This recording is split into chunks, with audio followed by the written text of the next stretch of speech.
반갑습니다. 코로나 바이러스로 인하여서 우리가 계속해서 대면 수업을 하지 못한 것을 안타깝게 생각합니다. 그렇지만 우리가 또 비대면 수업을 통해서 더 열심히 공부할 수 있는 기회가 되었고, 여러분들이 직장 생활과 함께 자유로운 시간을 이용해서 공부할 수 있는 이점이 있습니다. 지난주까지 로마서 4장까지 우리가 수업을 했습니다. 이제 로마서 5장 11강에 대해서 첫 번째 파트는 전체 주제는 그리스도 안에서 하나됨인데요. 첫 번째는 5장 1절로부터 11절까지는 칭의의 결과들, 두 번째는 12절에서 21절까지 아담과 그리스도 안에 있는 두 인류에 대해서 말씀을 함께 나누도록 하겠습니다. 먼저 칭의의 결과들입니다. 우리가 믿음으로 의롭다함을 받았다면, 칭의를 받았다면 우리에게 주어지는 그 축복이 무엇인가? 바울은 이것에 대해서 말씀하고 있습니다. 첫 번째로 우리가 의로짐으로 받는 축복들인데요.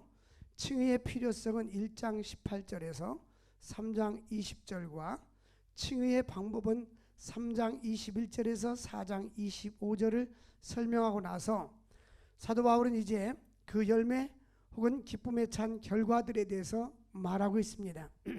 그것은 그가 하나님의 의롭다 하신 자들을 행복이라고 부른 것에 대한 상수를 이야기하는 것 듯합니다.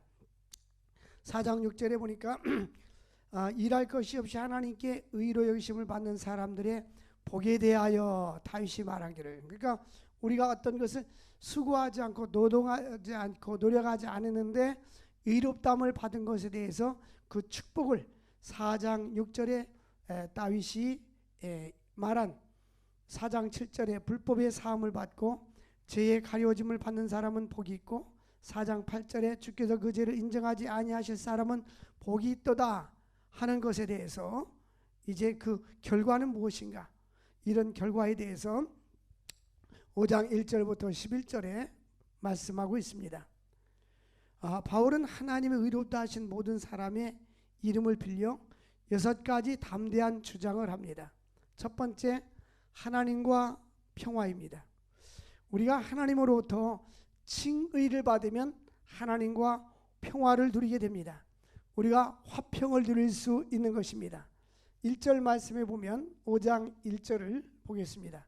그러므로 우리가 믿음으로 의롭다 하심을 받았으니 우리 주 예수 그리스도로 말미암아 하나님과 화평을 누리자. 평화는 모든 인간이 보편적으로 추구하는 것입니다. 그리고 이 모든 것보다 더욱 근본적인 것은 하나님과의 평화, 즉 칭의의 첫 번째 복인 하나님과의 화목 관계인 것입니다. 원소된 우리들이 이제 하나님과 화목해 되는 것입니다. 이 화목, 이 평화는 1절에 있는 대로 우리 주 예수 그리스도로 말미암아 주어지는 것입니다. 두 번째, 하나님께 나아감입니다. 우리는 하나님의 은혜 안에서 있게 됩니다. 2절 상반절에 보니까 또한 그로 말미암아 우리가 믿음으로 서 있는 이 은혜에 들어감을 얻었으며, 하나님께 나아가고 하나님의 은혜 안에 우리가 설 수 있는 것입니다. 문자적으로 말하면, 즉 그리스도를 통해서, 그를 통해서 우리는 우리가 서 있는 이 은혜로 받아들여지게 되었습니다. 일반적으로 은혜란 하나님께서 우리에게 값없이 주시는, 공로 없이 주시는 은총입니다. 그러므로 우리는 그분의 무조건적인 사랑을 받아들이기만 하면 됩니다. 여기에 보면 그분의 자비로우심이라는 특성보다 하나님의 은혜 영역, 그분에게 받아들여진 우리의 특권적 위치를 말하고 있습니다. 이 은혜와 관련해서 사용된 두 개의 동사는 각각 우리가 그 은혜에 들어갔다는 것과 우리가 그 안에 계속 머물러 있다라는 것을 말하고 있습니다. 둘 다 완료 시제인데요. 첫째로 우리가 이 은혜에 들어감을 입었다. 칭의를 받은 우리들은 하나님의 은혜에 들어가게 되었고, 둘째로 우리는 우리가 들여보내진 이 은혜 안에, 혹 이 은혜 위에 확고하게 서 있게 되는 것입니다.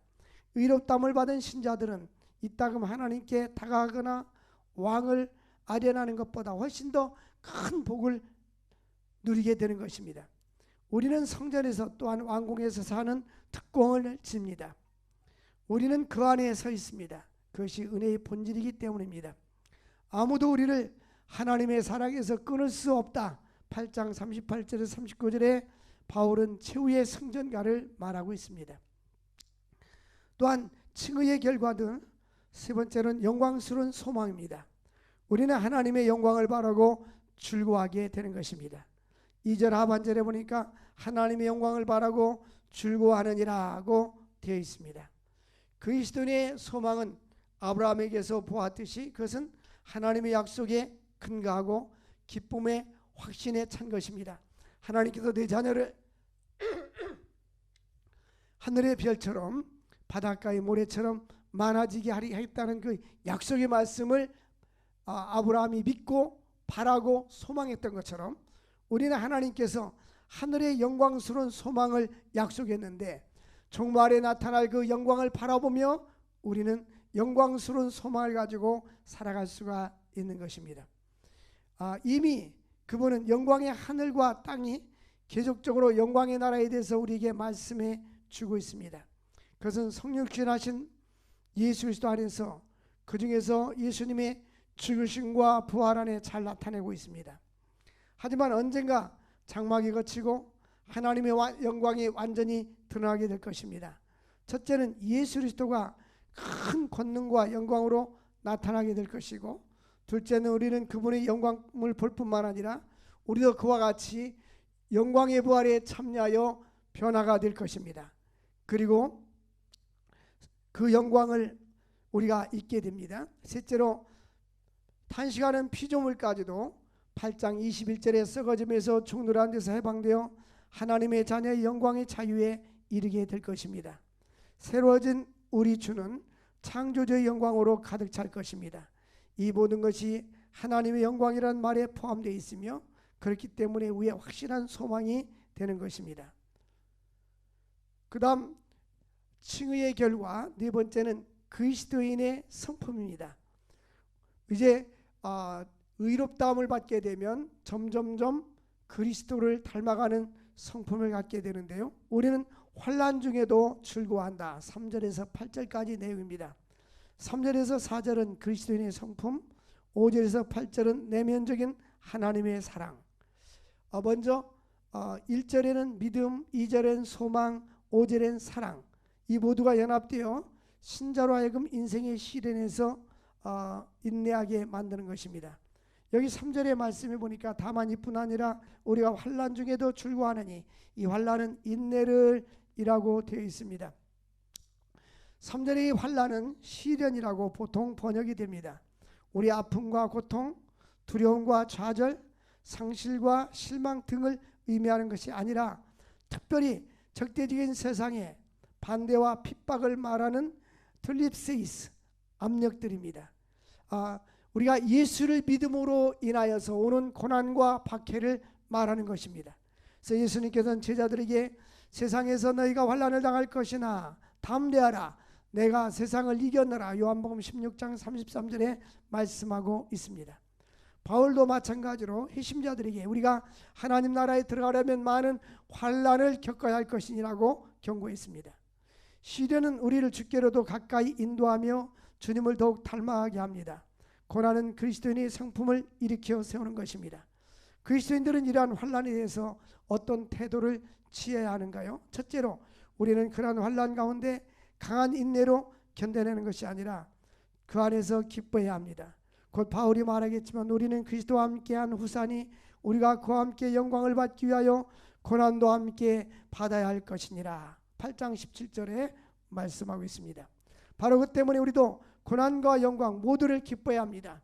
이 고난이 있으면 이 고난은 세상적인 것이 아니라 영적인 것입니다. 우리가 예수를 믿고 복음을 증거하기 위해서 받는 고난입니다. 이 고난을 왜 기뻐해야 되느냐? 다가올 영광이 우리에게 주어지기 때문인 것입니다.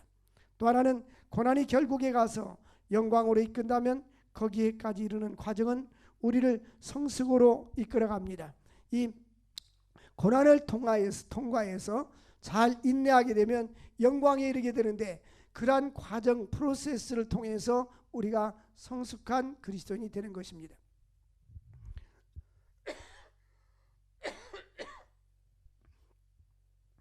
우리는 특별히 모든 세대에 살았던 하나님의 백성들이 겪은 경험을 통해서 환난은 인내는 연단을 이루는 줄 안다. 그래서 3절에 보고 환난은 인내를 이룬다라고 말합니다.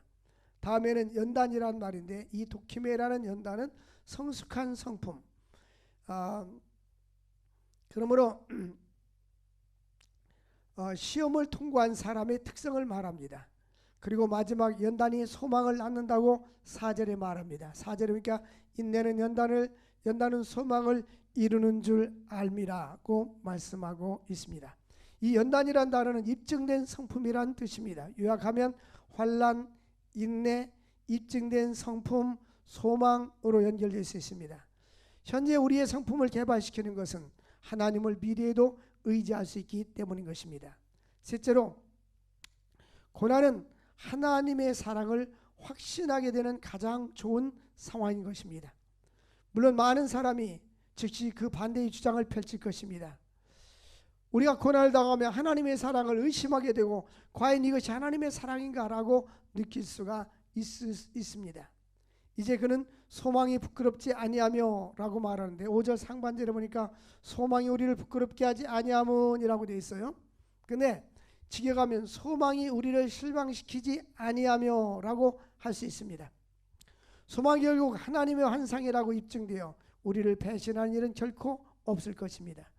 우리 그리스도인들은 소망, 우리가 가지고 있는 영광의 소망의 궁극적인 근거가 무엇인가? 그것은 하나님의 확고부동한 사랑인 것입니다. 우리의 소망이 결코 우리를 실망시키지 않는 것은 하나님이 결코 우리를 실망시키지 않을 것이기 때문인 것입니다. 그분의 사랑은 결코 우리를 포기하지 않을 것입니다. 사도 바울은 하나님 우리를 사랑하신다는 사실을 확신할 수 있는 두 가지 주요 수단을 분명하게 설명합니다. 첫째는 우리에게 주신 성령으로 말미암아 하나님의 사랑이 우리 마음속에 부음받았다. 5절 하반절에 하나님의 사랑이 우리에게 부음받았다는 것입니다. 이는 로마서에서 그리스도인의 삶에 나타난 성령의 사역을 처음으로 언급하는 구절로 몇 가지 중요한 교훈을 주고 있습니다. 첫째, 성령은 모든 신자에게 주시는 하나님의 선물입니다. 바울이 칭의의 결과를 열거하고 있으므로, 그러므로 믿음으로 의롭다함을 받으면 반드시 성령에 의해서 거듭나고 성령이 내주하게 되는 것입니다. 둘째로, 성령은 특정한 때 부정과거 시제입니다. 즉 통상적으로 우리의 희심이라고 부르는 때, 혹은 우리가 의롭다함을 받은 때에 우리에게 주어지는 것입니다. 셋째로, 우리에게 주어진 후에 성령이 행하는 독특한 사역은 우리 마음에 하나님의 사랑이 붙는 것입니다. 실상 성령은 최초에 부은 것이 영원히 넘치게끔 완료 시제죠. 그러한 일을 행합니다. 사도 바울은 여기에서 성령이 부어지는 것이 아니라 우리의 마음속에 역사하시는 성령의 사역에 의해서 하나님의 사랑이 부어지는 것에 대해서 말씀하고 있는 것입니다. 성령이 하시는 일은 하나님이 우리를 사랑하신다는 사실을 깊이 그리고 새롭게 알도록 하는 것입니다. 그것은 뒤에 나오는 바울의 진술, 곧 성령이 친히 우리 영으로 더불어 우리가 하나님의 자녀인 것을 증거하느니라, 로마서 8장 16절과 매우 비슷합니다. 바울은 그들의 진술, 성령이 우리에게 주어졌다와 하나님의 사랑이 우리 마음속에 부음받았다는 것을 이 문단 전체에서 똑같이 염두에 두고 있습니다. 우리 곧 의롭다함을 받은 모든 신자에게 적용시키기 때문인 것입니다. 그러므로 성경과 경험을 통해 보건대 성령이 모든 그리스도인에게 하나님의 사랑과 그분의 아버지 되심에 대한 확신을 어느 정도 준다고 말해야 하지 않을까? 로마서 5장 5절 말씀 다시 읽겠습니다. 소망이 우리를 부끄럽게 하지 아니함은 우리에게 주신 성령으로 말미암아 하나님의 사랑이 우리 마음속에 부은 바 되었다. 할렐루야. 하나님의 성령이 우리에게 주어진다면, 하나님의 성령으로 말미암아 하나님의 사랑이 우리 마음속에 부어진 바 되는 것입니다. 다시 말하면 하나님의 사랑이 우리 안에 거하게 되면 우리 마음속에 하나님의 사랑 역시 부어지게 된다는 말씀인 것입니다. 우린 이러한 확신이 주어지는 정도가 각각 다르다는 점을 인정합니다. 사실상 많은 현대인이 오순절 성령감의 체험을 하기도 하고 하나님의 임재와 사랑에 대해서 생생하고 호소되며 강렬하고 압도적인 확신을 가진다고 해도 무방할 것입니다. 오순절 마가다락방에 성령의 강한 압도를 받은 것처럼 오늘날에도 우리가 하나님의 성령의 임재를 느낄 때 하나님의 사랑도 똑같이 느낄 수가 있는 것입니다. 하지만 하나님께서 그분의 사랑을 우리에게 확신시키는 또 하나의 객관적인 방법이 있습니다. 곧 십자가 위에서 죽으신 그리스도의 죽음에 의해서 그분의 사랑을 입증하는 것입니다. 이미 3장 25절에서 26절에서 바울은 말한 바와 같이 하나님이 십자가에서 그분의 의를 나타내셨다고 기록되었습니다. 이제 그는 십자가를 하나님의 사랑으로 나타낸 것으로 보는 것입니다. 8절 말씀에 보면 5장 8절 우리가 아직 죄인 되었을 때에 그리스도께서 우리를 위해서 죽으심으로 하나님께서 우리에 대한 자기의 사랑을 확증하셨느니라. 이를 이해하기 위해서 사랑의 본질은 주는 것이 아니라는 점을 기억해야 합니다. 하나님이 이 세상을 이처럼 사랑하사 독생자를 주셨으니 여기 보니까 나를 사랑하사 나를 위해서 자기 몸을 버리신 하나님의 아들, 이 사랑이 얼마나 큰 것인가. 부분적으로는 그 선물이 그것을 주는 사람에게 얼마나 큰 대가를 요구하는지에 의해서, 그리고 부분적으로는 그 선물을 받는 사람이 얼마나 그것을 받을 자격이 있는지에 의해서 측량할 수 있습니다. 우리는 받을 자격이 없어요. 죄인이었습니다. 죄인대로 된 우리를 위해서 하나님은 죽도록 자기 아들을 십자가에 못 박도록 내보내 주시고, 그분은 심판밖에 받을 것이 없는 사람들에게 모든 것을 사랑으로 자신을 주셨습니다. 그 선물이 큰 희생을 요하는 것이 분명합니다. 6절과 8절에 그러니까 그리스도께서 죽으셨다라고 말씀합니다. 10절에서는 곧 우리가 원수 되었을 때에 그 아들의 죽으심으로 말미암아 하나님과 화목하게 되었은즉 화목하게 된 자로서 더욱 그의 살아나심으로 말미암아 구원을 받은 것이니라고 말씀하고 있습니다. 그래서 그의 아들의 죽으심으로 말미암아 우리가 화목되었다. 그리고 그리스도가 누구인지를 분명하게 말해주고 있습니다. 이제 그리스도께서는 하나님은 독생자를 보내주시고 아들을 주심으로써 자기 자신을 주시는 것입니다. 더욱이 그분은 우리를 위해서 죽도록 자기 아들을 주신 것입니다. 언제 주셨나요? 8절에 보니까 우리가 아직 죄인 되었을 때에 주신 것입니다. 셋째로 우리는 하나님과 원수 되었습니다. 10절 말씀에 우리가 원수 되었을 때라는데 이는 분명히 우리가 하나님에 대해서 뿌리 깊은 적대감, 8장 7절에 있는 대로 의인 위해서 죽는 자가 쉽지 아니하고 선인 위해서 용감히 죽는 자가 혹 있거니와 라고 되어 있는데요. 우리가 하나님과 원수됐던 상태에서 그분의 권위에 대해서 분개하는 마음을 품고 있다는 의미인 것입니다. 바울의 네 번째 묘사는 6절 상반절에 있는 대로 우리가 아직 연약할 때에, 6절에는 아직 우리가 연약할 때에, 8절에는 우리가 아직 죄인 되었을 때에, 10절에는 우리가 원수 되었을 때에 라는 말을 표현하고 있습니다. 우리는 자신을 구원할 만한 가치가 없는 존재였다는 것입니다. 죄인이요 경건치 않은 자요 원수된 자였습니다. 또한 연약한 자였습니다. 이것이 바울이 추한 우리 인간에 대한 네 가지 묘사입니다. 죄인이며 경건치 않은 자며 원수된 자요 연약한 자요 이렇게 표현하고 있습니다. 그런데 하나님께서는 그의 아들 예수님을 보내주심으로 말미암아서 하나님에 대한 우리의 사랑을 확증하셨다는 것입니다. 하나님의 사랑이 지니고 있는 독특한 어무야심은 세 가지 요소로 결합됩니다. 즉 그리스도께서 우리를 위해서 죽으셨을 때 하나님은 자기 자신을 주고 계셨고 십자가에서 죄를 지고 죽는 일까지 하셨고 또한 아무런 자격이 없는 그의 원수들에게 그렇게까지 하신 것입니다. 그러므로 하나님이 그 아들 죽음 안에서 우리를 위한 사랑을 입증하셨다고 8절에 말씀하고 있습니다. 또한 그 영이 주시는 선물에 의해서 그분의 사랑을 우리 속에 마음속에 부음받았다는 것을 기억해야 합니다. 또한 칭의가 우리에게 주는 또 하나의 유익은 미래 진노로부터 구원입니다. 우리 주 예수 그리스도를 통하여서 구원 얻게 되는 것입니다. 9절과 10절에 보면 그러면 이제 우리가 그 피로 말미암아 의롭다 하심 받았으니 더욱 그로 말미암아 진노하심에서 구원을 받을 것이다. 10절 하반절에 보니까 우리가 하나님과 화목하게 되었은즉 화목된 자로서 더욱 그의 살아나심으로 말미암아 구원을 받을 것이니라 고 말씀하고 있습니다. 이미 우리는 이미와 아직 already not yet이라고 하죠. 예수님께서 초림시에 이 땅에 오셨을 때 이미 구원 사역을 이루셨고 아직 남아있는 구원이 있습니다. 이것은 예수님이 재림하실 때에 second coming to earth, 이 땅에 두 번째 재림하실 때에 주님께서 우리의 구원을 완성시켜 주시는 것입니다. 그러므로 우리는 과거에 구원받았지만 아직 미래의 구원이 남아있는 긴장 상태에 있는 것입니다. 구원에는 과거의 시제와 현재 시제뿐만 아니라 미래 시제도 있습니다. 이 두 절에서 공통되는 것은 우리가 구원을 받으라는 진술입니다. 우리가 그리스도를 통해서 죄책과 그에 대한 하나님의 심판에서 구원받는 것은 사실이지만 아직 내주하는 죄에서 해방되거나 새로운 세상에서 새로운 몸을 받은 것은 아닙니다.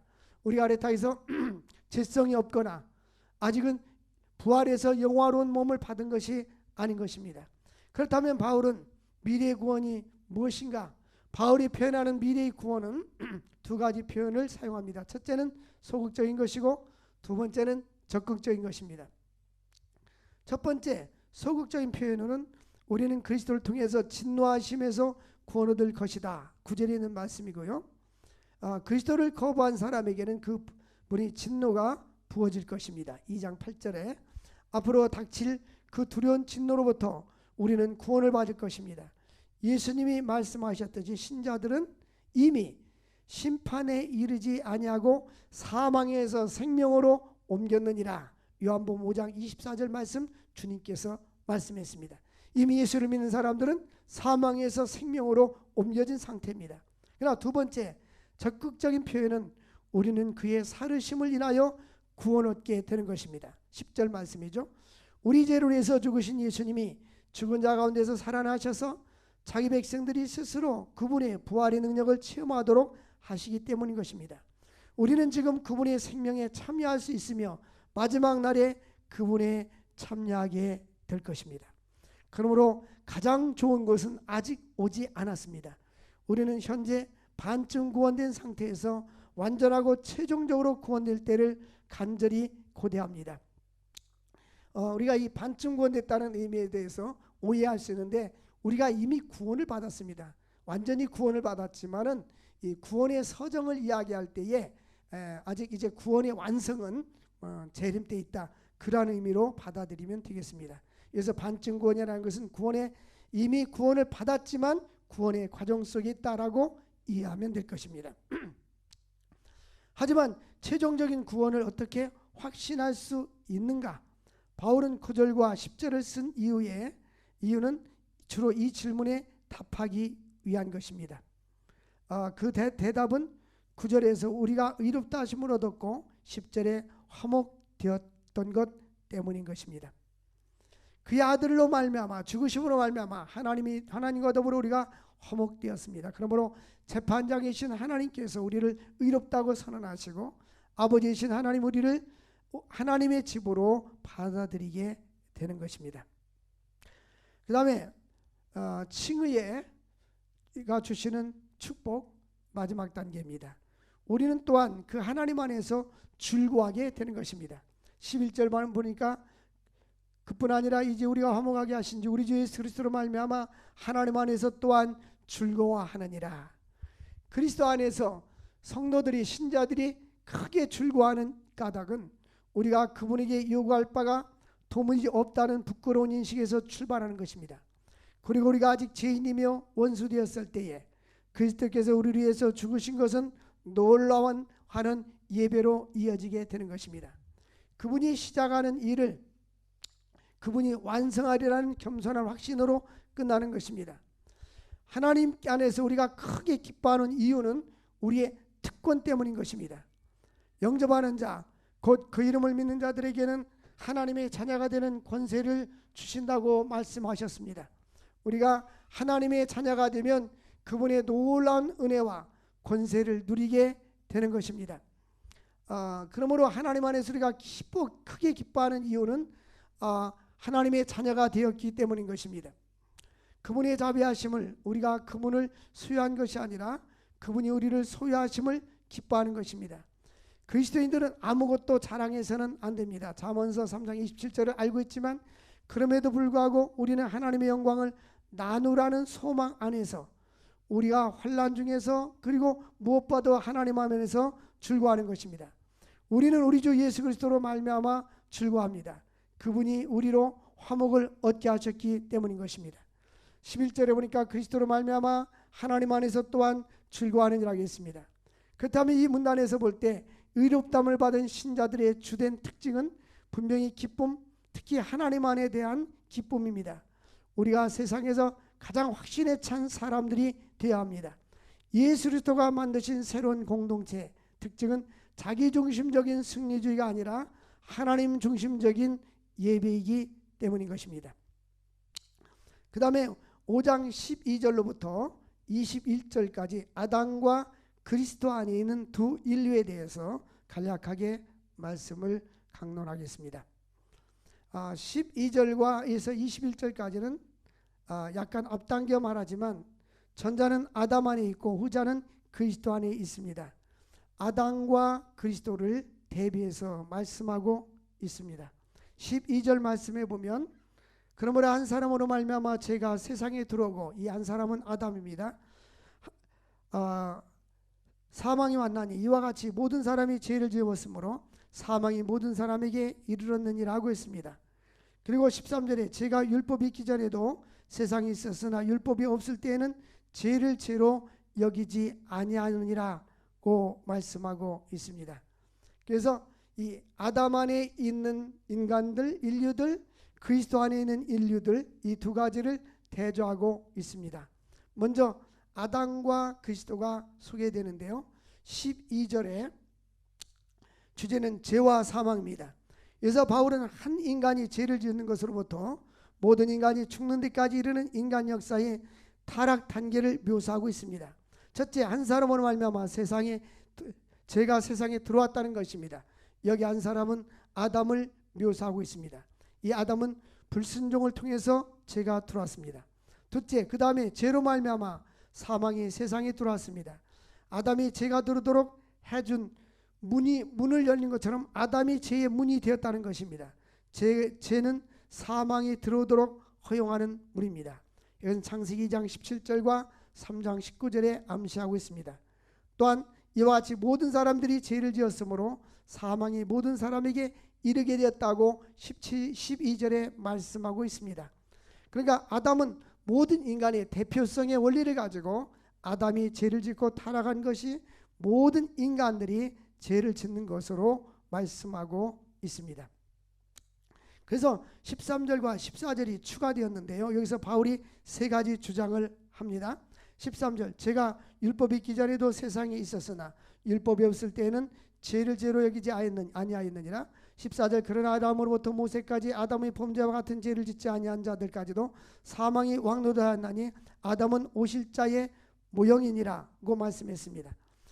첫째 논증은 죄가 모세 율법이 있기 전에도 세상에 있었으나 여기서 논란의 여지가 될 만한 것은 전혀 없습니다. 아담이 모세보다 시기적으로 앞선 것과 마찬가지로 죄가 율법보다 시기적으로 앞섰다는 것입니다. 율법 있기 전에도 죄가 있었다, 그렇게 말씀하고 있어요. 그러니까 아담이 죄를 진 것은 모세가 율법을 말하기 전에부터 있었다는 거고요. 두 번째로 율법이 없을 때에 죄를 죄로 여기지 아니하느니라고 13절에 말씀하고 있습니다. 이 말씀은 율법이 없다면 범할 율법도 없기 때문인 것입니다. 그러므로 모세 율법이 주어지고 그 율법이 죄를 규정하고 밝히는 역할을 시행하기까지는 3장 20절 참고 죄인들이 죄를 지은 것은 죄로 여기지 않았다는 것입니다. 그러나 아담으로부터 모세까지, 즉 율법이 주어지기 전 시기 전체에 걸쳐 아담은 범죄와 같은 죄를 짓지 아니한 자들 위에도 사망이 왕노릇하였다고 14절에 말하고 있습니다. 14절입니다. 그 아담으로부터 모세까지 아담의 범죄와 같은 죄를 짓지 아니한 자들까지도 사망이 왕노릇하였나니 아담은 오실자의 모형이니라고 말씀했습니다. 곧 아담은 인류의 대표자로서 대표 원리에 포함되는 것입니다. 그 다음에 아담과 그리스도와의 대조입니다. 15절부터 17절까지 내용입니다. 바울은 아담을 그리스도의 표상 혹은 원형이라고 14절에 불렀습니다. 구세주가 죄인과 생명을 주시는 분과 죽음의 중재자가 어떻게 연결될 수 있는가? 사실 그 둘은 유사하다는 면에서 대응되는 것이 아니라 대조된다는 면에서 대응됩니다. 그러므로 그들의 유일한 유사점으로 되돌아가기 전에 바울은 그들의 차이점에 대해서 자세히 설명합니다. 그러므로 15절에서 17절 각각의 구절은 그리스도의 선물은 아담의 범죄와 같이 아니하거니와 그보다도 더욱 효과적이라는 진술을 담아내고 있습니다. 차이점은 두 행동의 본질, 그 행동의 직접적인 결과 그리고 그것의 궁극적인 결과가 관련되어 있습니다. 첫째로 그들 행동은 본질이 서로 달랐습니다. 둘째로 행동의 직접적인 결과가 달랐습니다. 이 선물은 범죄한 사람으로 말미암은 것과 같이 아니하다고 16절 상반절에 말하고 있습니다. 아담은 심판을 가져왔고 예수 그리스도는 의롭다 하심에 이르게 되었습니다. 매우 명백하게 대조를 이루게 되는 것이고요. 세 번째 두 행동은 궁극적인 결과가 역시 다릅니다. 17절 보니까 한 사람의 범죄로 말미암아 사망이 그 한 사람을 통하여 왕노릇하였은즉 더욱 은혜와 의의 선물을 넘치게 받은 자들은 한 분 예수 그리스도를 통하여 생명 안에서 왕노릇하리로다 라고 말씀되었습니다. 그 다음 18절에서 21절입니다. 아담과 그리스도가 비교됩니다. 바울은 아담과 그리스도를 대조시키고 나서 이제 그 둘을 비교합니다. 문장 구조는 더 이상 뭐뭐와 같지 않으니 뭐뭐 등이 아니고 뭐뭐같이 되리라가 됩니다. 15에서 17절에서 대조되는 점을 설명할 때에 범죄와 선물, 정의와 의롭담, 사망과 생명, 이 바울은 이것을 비교하는데 한 사람이 많은 사람에게 영향을 미치는 것을 잊지 않았습니다.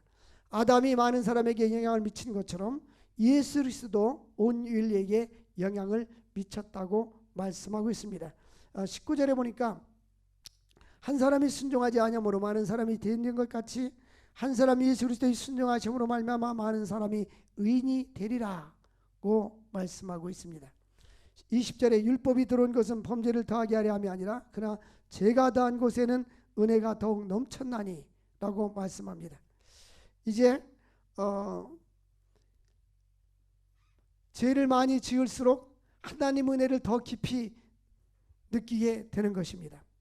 그래서 하나님의 그분의 은혜를 더하심으로써 죄가 더하는 것에서 만반의 대비를 해놓으셨습니다. 죄가 더한 곳에는 은혜가 넘쳤다. 하나님의 목적은 죄가 사망 안에서 왕노릇한 것 같이 21절에 은혜도 또한 의로 말미암아 왕노릇하여 영생에 이르게 하려 함이라 21절 말씀입니다. 그리스도 안에서 있음으로 받는 복들은 은혜의 왕노릇이라는 말보다 더 잘 요약해주는 표현은 없습니다. 이제 예수 안에서 의롭다함을 받고 은혜 안에 살게 될 때에 칭의를 받았을 때에 우리는 은혜 안에서 왕노릇한다. 여러분 예수 안에서 왕노릇할 수 있기를 바랍니다. 은혜는 십자가를 통해 죄를 사해 주며 죄인에게 의와 영생을 주기 때문인 것입니다. 은혜는 목마른 영혼을 만족시켜 주시고 굶주린 영혼을 좋은 곳으로 채워 주십니다. 은혜는 죄인을 성화시키고 그들을 그리스도 형상으로 만들어가는 것입니다. 우리는 하나님의 보좌, 은혜의 보좌로 기억해야 합니다. 자비를 받고 모든 필요한 은혜를 얻기 위해서 담대하게 그분의 보좌에 나아가야 합니다. 그리고 이 모든 것은 우리 주 예수 그리스도로 말미암아 즉 그분의 죽으심과 부활로 말미암아 이루어지는 것입니다. 이제 그리스도의 사역의 범위에 대해서 잠깐 살펴보겠습니다. 지금까지 아담과 그리스도의 유사점을 살펴보면서 많은 사람들이 보편주의 즉 그리스도에서 얻어지는 생명은 아담 안에서 죽음에 의해서 야기된 죽음만큼이나 보편적이라는 점을 가르치고 있다고 결론을 내리고 있습니다. 한 사람이 순종치 아니함으로 많은 사람이 죄인된 것처럼 한 사람의 순종함으로 많은 사람이 의인이 되었다는 것입니다. 또한 아담의 역사성과 죽음입니다. 오늘날 대부분 성경에 나오는 아담과 하와의 이야기를 이제 신학적이며 또한 역사적인 진리를 담고 있는 의미심장한 사건으로 보기보다는 신학적이긴 하지만 역사적이지 않는 진리를 담고 있는 신화로 간주하는 일부 사람들이 있습니다. 우리는 분명히 성경의 첫 세 장에 상징적인 요소들이 있을 수 있다는 점을 받아들일 수는 있습니다. 그러나 그 자체가 창조의 역사에 대해서 우리는 하나님이 이 말씀으로 우주 만물을 창조하시고 아담도 창조했다는 사실을 우리는 기억해야 합니다. 대부분 보면 여섯째 날까지 천지를 창조하시고 마지막 날 안식하셨습니다. 근데 넷째 날 해와 달과 별을 만드시고 이제 날짜를 정하셨는데 정통주의 사람들은 첫째 날부터 일곱째 날까지 똑같이 히브리어 요미라는 단어로 24일로 생각합니다. 그러나 일부의 사람들은 넷째 날 이전의 그 시간과 넷째 날 이후의 시간은 차이가 있을 것이라고 생각하는 사람들도 있습니다. 그러나 우리는 하나님의 말씀 그대로 첫째 날도 똑같이 저녁이 되면 아침이 되니 첫째 날이라, 둘째 날도 저녁이 되면 아침이 되니 둘째 날이라, 셋째 날이라, 넷째 날도 저녁이 되면 아침이 되니 넷째 날이라 똑같이 했고, 요미라는 똑같은 히브리어를 썼기 때문에 또한 안식일도 7일 날 하셨기 때문에 안식일의 패턴이나 이 모든 구조를 볼 때에 우리는 똑같이 7일 창조가 시간상으로 각 날짜마다 똑같다고 볼 수뿐이 없습니다.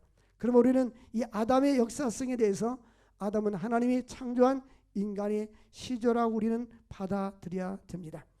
한 사람으로 말미암아 죄가 세상에 들어오고 죄로 말미암아 사망에 왔다. 5장 12절 말씀을 기억하면서 그러나 한 사람이 순종 자념으로 많은 사람이 죄 있는 것 같이 한 사람이 순종하심으로 말미암아 많은 사람이 의인이 되리라.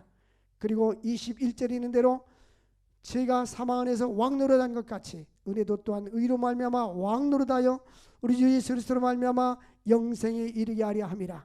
여러분 은혜 가운데 왕노릇할 수 있기를 주의 이름으로 축원합니다. 오늘 강의는 여기서 마치겠습니다. 감사합니다.